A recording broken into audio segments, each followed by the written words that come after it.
after the year 2000, as I said, the research interest kind of died away. I mean, there were, of course, papers being published, but they were not really adding very much.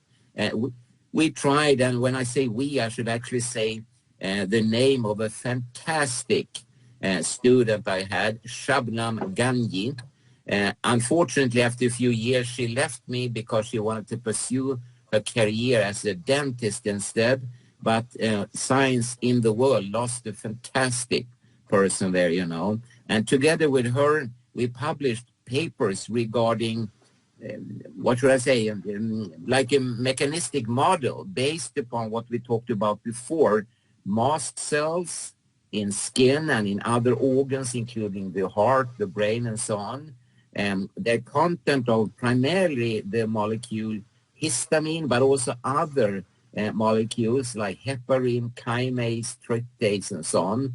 And also another cell type which they collaborate with, and that's a cell type that can actually leave the skin and go into deeper located organs within the immune system. And I'm thinking about the so-called dendritic cells.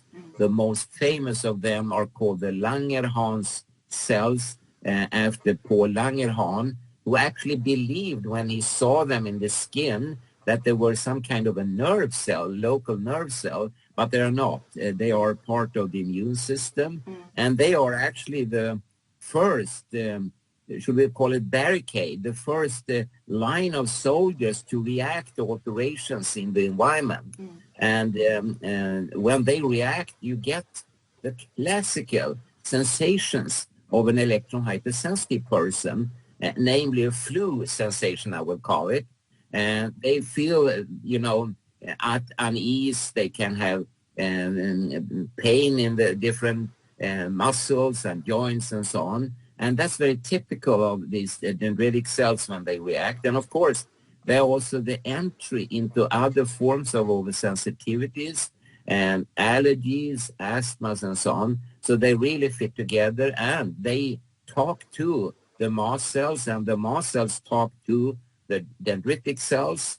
And finally, along that trail, you know, we found, and I should not repeat all of that, but quite a number of papers where people have used magnetic fields, electromagnetic fields, electric fields, RF signals, and so on, and actually changed the behavior, the molecular and cellular behavior of particularly the mast cells. And so it kind of became more and more pieces of a big jigsaw, and they all fitted very nicely together.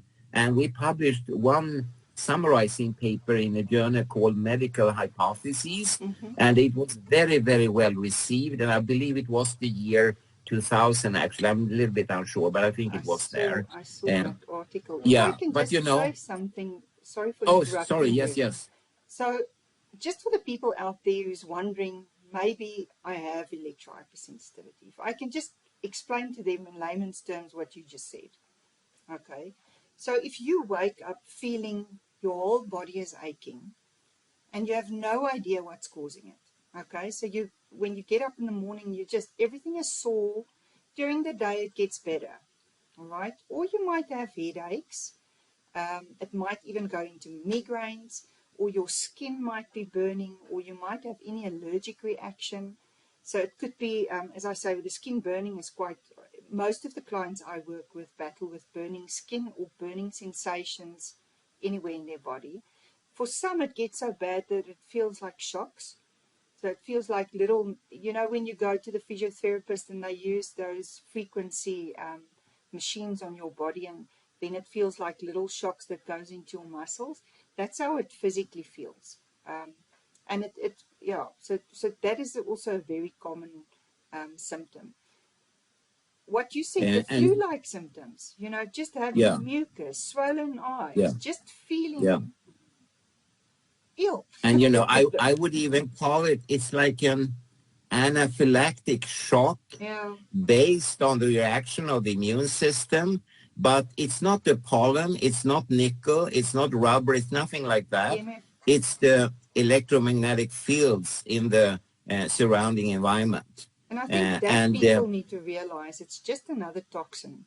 It's another yeah, toxin our yeah, bodies are exposed to and your body reacts to it.